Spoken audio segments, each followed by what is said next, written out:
యోసేపు ఫలించడానికి గల ప్రాముఖ్యమైన కారణం ఏంటి చెప్పనా?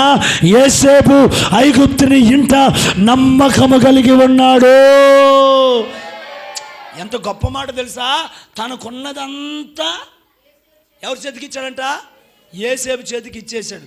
ఇచ్చి రాజు అంటాడు, నేను తినేది తప్ప, అంటే రాజు భోజన బల్ల మీద ఏ ఆహారం పెడితే ఆ ఆహారాన్ని తినటం తప్ప ఏమున్నాయో ఏమి లేవో, ఏమి కావాలో, ఏమి పోతున్నాయో, ఏమి తెస్తున్నాడో, ఏమి ఇస్తున్నాడో అసలు రాజుకు.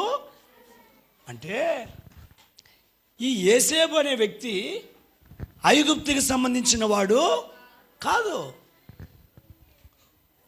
కానీ ఐగుప్తి రాజు మనసును గెలుచుకున్నవాడు యోసేపు. స్తోత్రం చెప్ప గట్టిగా. క్రైస్తవుడు ఎవడో తెలుసా? అన్యుడి మనసును గెలుచుకు